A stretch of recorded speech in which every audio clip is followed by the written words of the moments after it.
Hello folks, how are we getting on? Hope everything is going well for you and you are of a sunny disposition.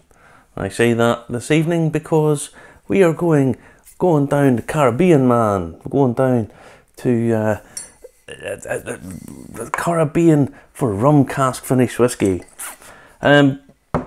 People who watch whiskey reviews probably know all about this, but I'm going to give just a quick one to people who might not know very much about this.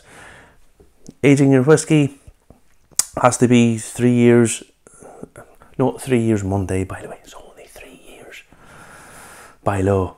Nothing about Monday in the technical file. But anyway, 3 years has to be aged for, and what they try and do is age it in casks that bring flavour to the whiskey, and depending on what the cask held before it will have an influence and determine the overall flavour at the end.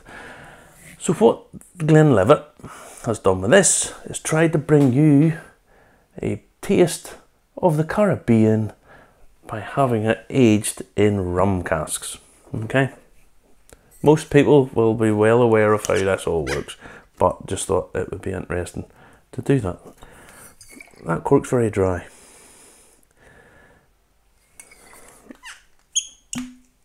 See, you have to do these things to get the sound effects.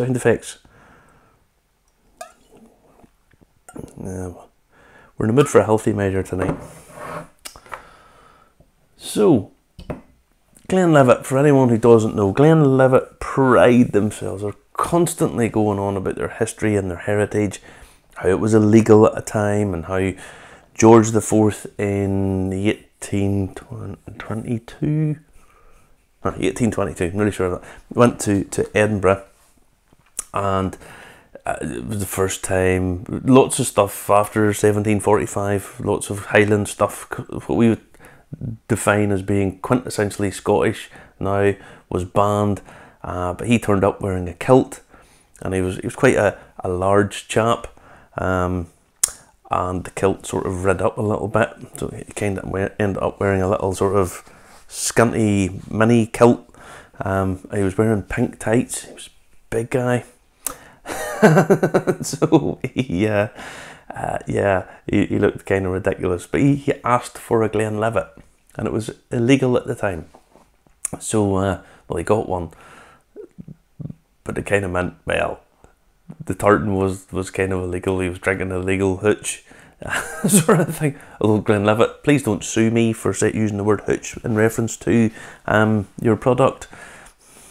Have to be careful with these things, guys. No, so yeah, Glenlivet sort of pride themselves on this, and you know, if you go onto the website, Charles Dickens asked for old Glenlivet. Try old Glenlivet. Now, Glenlivet, 1824. It's not that terribly long before Dickens. Well, I suppose it is, if you think about it. Now, rum obviously is made basically with sugar or molasses, but it's basically sugar, sucrose, that is coming out, and the yeast eats it, and rum these days is in huge demand. Sales of it are starting to go like that, and in some areas it's actually overtaken whiskey in terms of purchases, and I can see why. There's lots of nice complicated rums, and at the entry level, the cheaper rums versus the entry level whiskies, I have to say, it's probably more appealing to a lot of the younger drinkers who are going to be purchasing products. We all do it, when you first start off having a drink when you're a teenager, hopefully not too early, but when you start drinking, you can't afford, no one's going to be buying 12-year-old single malt to go and have a booze up with your mates when you first start drinking. It's just not going to happen. So what you need is these entry level stuff, and rum probably has a bit of an advantage on whiskey in this regard, because probably a bit more flavoursome at the entry level. I don't have a huge amount of rums, but I've tasted some bloody good ones that aren't that expensive, and some of the distillers in Ireland have actually experimented making rums. Some of them have been very, very, very well received. What rum do I have? I have some anyway, but nothing particularly special. So, to appeal to young people, I don't mean just young people generically, I'm talking about to people who are buying entry-level spirits. People have been conditioned ever since the Second World War to really like sweet stuff. Our palate has developed and got more and more conditioned as the quality of grains and stuff has dropped. And I'm not making this up or making a casting, getting at anybody about this, but everything after World War II was just about yield. More and more and more out of it. And with the advent of a lot more tech and a lot more intelligence and science about this, what you get out of barley these days, literally, if you get barley husks and the amount of white powder comes out of it, it's like Pablo Escobar's moustache, you know, the amount of stuff that's coming out of it. So, huge about yield, but it came at the expense of flavour. And if you buy some old bottles from the 1930s and 40s, there is much more flavour in them. And these were the entry level stuff. These days, they would be marketing that as much more expensive. And that's why I take my hat off to people who are experimenting with the heritage varieties. So as there's more about yield, and I mean this across the food sector, flavour started to go down. So what they did was they started adding more sugar to it or adding salt to it. Heart disease and diabetes started to go like this. Now don't get me wrong, people live longer and you have to die of something. So, but the longer you're exposed to more and more sugar, it has adverse health risks, but also affects your palate. So you want sweet stuff. So rum again has that advantage. So rum cask finish, sherry cask finish, it's kind of ironic in some ways that they're using bourbon casks that aren't as sweet as the old sherry casks.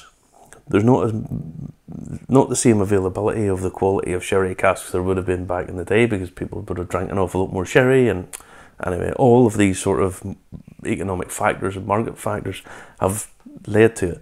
But people have developed much more of a sweet palate, and rum fits that bill a bit better. Now, this Glenlivet Rum Cask Caribbean Reserve, it's in the Valley of Glenlivet ever since the smooth flowing whisky has been regarded as the definitive single malt Scotch whisky. It really has been for a long time. Glenlivet has been held up in very, very high regard. But I know that the entry level stuff isn't good. In fact, it leaves an awful lot to be desired. Is it the Founders Reserve? Don't be buying it. You buy it and you see it in Sainsbury's and Tesco's and all these places. It's awful. It's not good whiskey at all. So this, on the nose,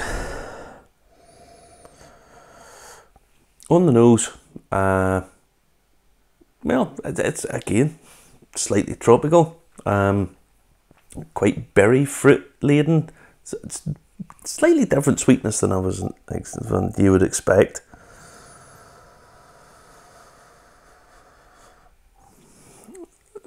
There is banana. There is candy pineapples. You know, like boiled pineapple sweets.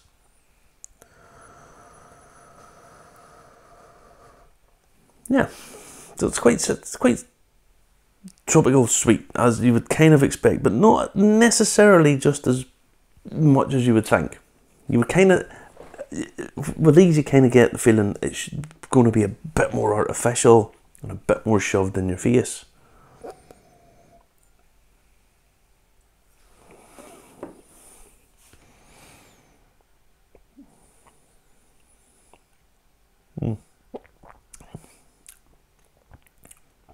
Now, in terms of mouthfeel, it's really quite light and silky. It's quite nice on the mouthfeel. On the palate, palate's not great. Finish. The finish is a bit more what you would kind of expect. It's a little bit darker than I thought it would. You think it's going to be. You kind of think it's going to be all tropical fruit, you know. They're billing it as Caribbean rum, so it's kind of more fruity and, you know, I don't know. You always sort of think it's going to be Kiora-esque or something, you know, like one of these diluting fruit bottles you get. On the palate, actually, mouthfeel wise, it's actually quite nice.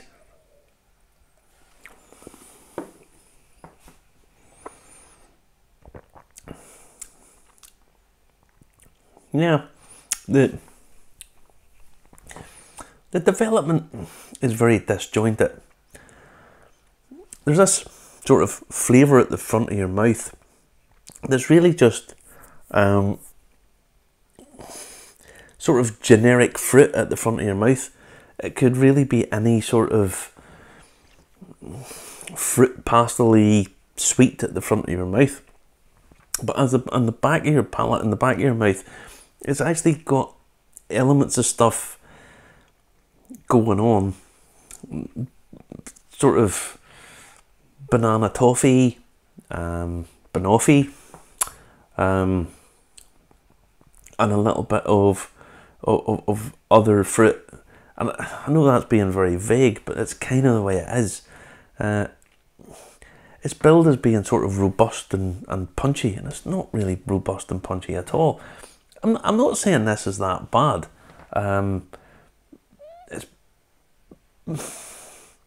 It's pleasant-ish without being pleasant.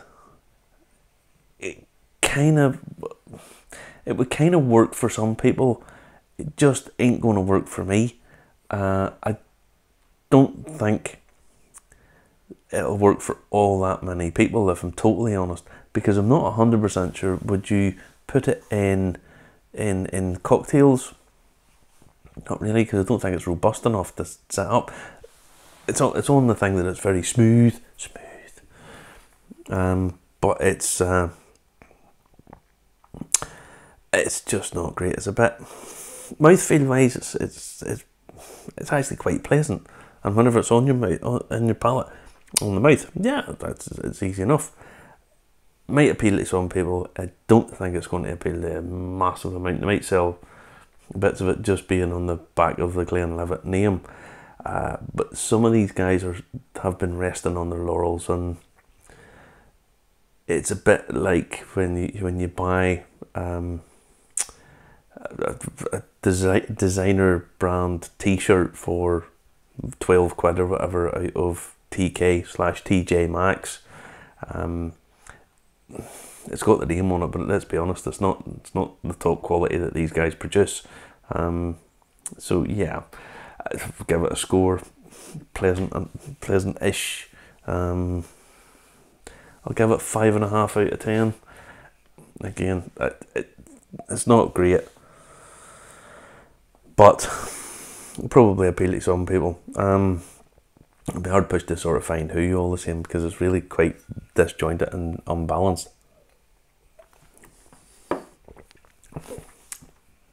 Again, there's this weird connection where at the front of your mouth it's got this sort of generic sweetness, and over here it's got this sort of generic fruity thing that's not really, I don't know, it doesn't really work that well. If you're going to buy it, I'd recommend you probably buy one bottle and then revert back to what your normal stuff is. But do experiment. Do buy something, and sometimes you buy stuff you're not overly very keen on. You'll know for again. But it's always nice to have a little bit of an experiment and try some of the other things that are available. So stay safe. Don't forget to watch me and Justin Saturday nights 10 o'clock. Catch it all up on YouTube, all of our backdated stuff, all of our shows, all of the sort of weird stuff of me poking fun at Justin's wee baldy head. All of that's all on YouTube. So hit the subscribe button and you pick it up anytime we upload something new. Guys, take care, and hopefully catch you again soon. Bye.